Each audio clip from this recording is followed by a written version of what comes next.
Hey, this is Robbie with Believe in the Run. This is Karl with Believe in the Run. Karl, it's good to be doing a video with you in the new year. I know, I'm back in front of the camera. Thomas has been begging me. Yeah. I'm finally here. We fired Thomas. So me and you got the Glycerin 22. I think Thomas and Megan may have gotten it, but we just got a bunch of shoes in at the same time. So it ended up that we stacked up a bunch of miles on the shoe.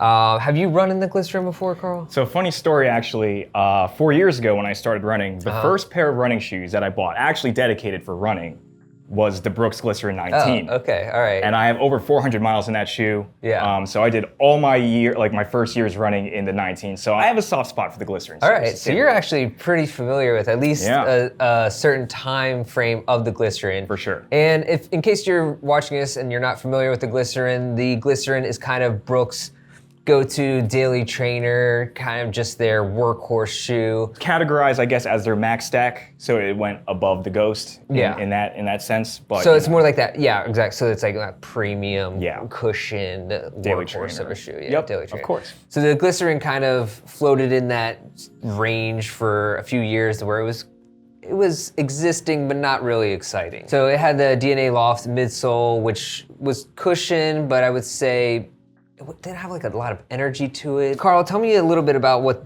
we're getting out of the new one, especially, let's start with the upper. Let's start with the upper, and I actually do have last year's version as well, the 21. I did get this last year. I didn't put as many miles in this pair as I did the 22, but I mean, you could see right here off the bat from last year. Like last year had a very warm upper.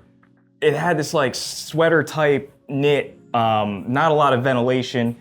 As you can see in the 22, that's changed. A lot sportier, a lot more ventilation all around the upper here. A well-padded tongue as opposed to last year. It was a little floppy for me last year, not a great lockdown. I would say definitely a more premium feel to the upper. There's a lot of cushion in here. I would say premium comfort maybe. The tongue's pretty thick. It is thick, yeah. Come summertime, I'm a little worried. We've been running in like 20-degree weather here. Yeah. And so let's talk about the fit, by the way. So how did you feel as far as the fit of this shoe? So the fit, pretty standard. I was able to get a pretty good lockdown. My feet are very well adapted to the Brooks fit. I put these two on side by side, and to be honest, the fit was basically the same. Yeah. A little bit more comfort here in the 22, but overall, it was basically a pretty standard daily trainer fit. So nothing to write home about, but not bad either. So it's been a while since I've tried the Glycerin. I think I ran a little bit in this, but I didn't review it. The fit I thought was pretty good. The Brooks sizing has been a little bit like the race shoes. I feel like I go down a half size.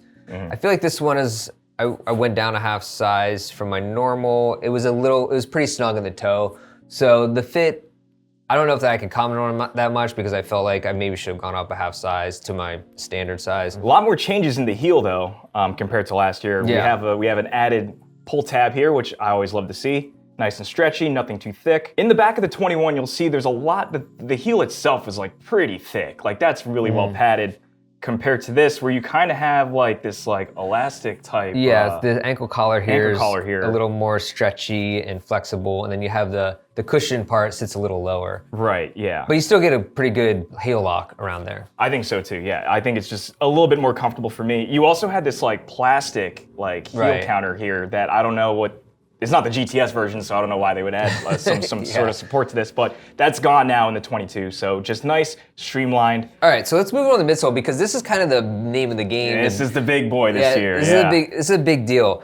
And if you've seen our Glycerin Max review, then maybe you've read about the DNA Tune, which is the new midsole that Brooks is using, and I gotta say, it's pretty awesome. It's a great foam, and that was the first time that foam has been introduced into the line. So the tuned foam right now, specifically Glycerin Max, and then the Glycerin 22, trickle down here. So the Glycerin Max actually has a stack height, one of those illegal stack heights, drinking and driving at 45 in the heel, 39 in the forefoot. This is 38 in the heel, 28 in the forefoot. So it's still pretty high, like you could almost put this in the max stack category. It's crazy because max stack shoes are now so maxed out that this is just a normal. In the age of all the new max shoes and all that stuff, I'm calling this type of shoe like the traditional max stack shoe. Yeah. This is kind of what it was back in the day before you got past the 40mm range. So the DNA Tune. So that's the whole thing. Brooks is doing this new midsole, and it's kind of making its way through all the shoes. Basically, almost like a core piece of foam inside that's tuned hence the name, to different densities within different parts of it. So they'll blow up. The heel has larger cells for a softer landing, so you get that more air inside of that. And then they tune the forefoot so it's smaller air pockets of nitrogen foam where it's then like a snappier toe off. Yes. And honestly, can't believe nobody else has done this before because it's working really well in their shoes. Like the Glycerin Max, we thought, again, was great. And this shoe, same thing. It's just night and day from the Brooks foams of yesteryear, I should say. So what would you say, like soft, firm, like where do you put this? And especially like, I guess if you remember the Loft at all. Oh yeah, I mean, the Loft was just way too soft and just didn't have feel like it had great energy return. This really does combine those two things where it's comfortable, and so it's not harsh, but you get like a nice toe off that feels kind of snappy. Exactly. Yeah, the toe off is definitely where I noticed that. Yeah, it's a great transition from the heel to the toe. Yeah. And it just feels like a really nice running shoe. I mean, honestly, this is one of the better rides of probably any daily trainer right now. I agree with you. I mean, the longest run that I took this on was 12 miles, and I was kind of just cruising at a nice pace. And it just felt really good on the run. I know the rocker is basically the same as last year as well. Like when I put the 2 on, like the toe off itself might be the same geometry, but like the spring you get once you actually go through your stride and propel, you really do feel that that new DNA tuned foam. I love that Brooks finally figured out like the combination of DNA Flash with DNA Loft, whatever, all their foams that were like almost there is finally coming together where this is the perfect marriage of all those things. So how'd you feel about the drop? Because it's a 10 millimeter drop, so people are a little averse to that. So the drop, I tend to favor shoes in the 6 to 8 millimeter range. That seems to be my sweet spot. 10 mil, I mean, it does really feel like, after not running in a 10 mil shoe for a while, when you put it back on, it kind of feels a little like high heels a little bit, but nothing too crazy. But I don't really land on the heel a lot, so all that cushion in the back, it doesn't really do much for me. Yeah. What if I could offer a suggestion to Brooks? I know, this is your standard, this is your workhorse, your standard daily trainer. Yeah. But the Brooks Glycerin Max is a 6 mil drop.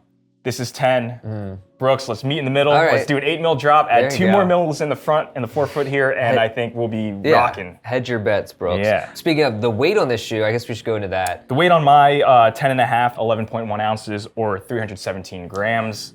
And then compared to last year's version, it's basically an ounce, or the last version. Yeah, it's like a half an ounce, I mean. Yeah, it's a half an ounce more this year, which is surprising because like we said in the upper, like it looks very like streamlined this year, and it looks like they took out a lot of the fluff that was in the 21. So I don't know if it comes down to the foam composition, if that's adding a little bit of the weight. I'm sure this heel tab maybe a little bit, but I'm just to be honest, I don't feel it though. Yeah, I should say that. So preface it with that. It was funny because I try not to weigh the shoes or even look at the spec sheets before testing it out.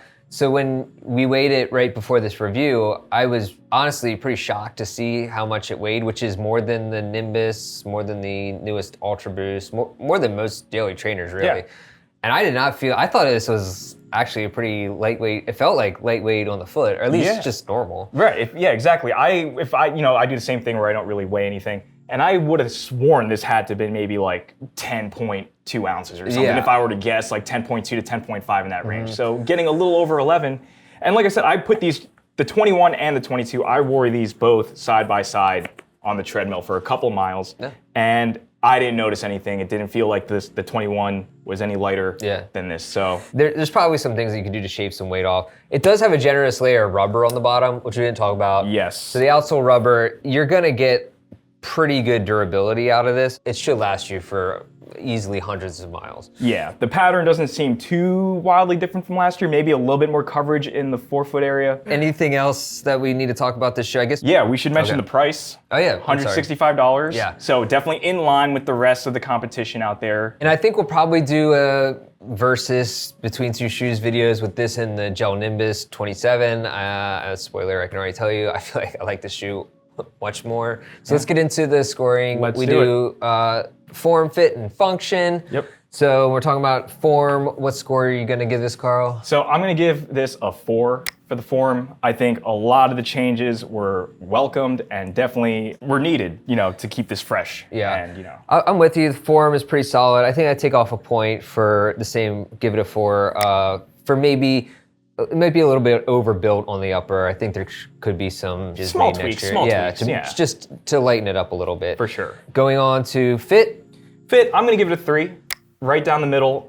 It's fine, it's good. From the 19 to the 22, I don't think anything's really changed, which, you know, arguably is a good thing. Yeah. Like, you know, if you like the glycerin, it'll fit the way it's always fit. So. Yeah, I'm gonna go the same. It was a good fit. I didn't feel like it was one of the best fits in recent memory, but it felt pretty snug throughout. Again, I just feel like there might be a little too much to the upper. So, and like I said, I did probably have a size that was a half size too small, so it was a little snug, but I'm not gonna ding it for that. I think 3, that's our good score. I'll put it right in there. And then function. Function, I'm gonna give this a 5.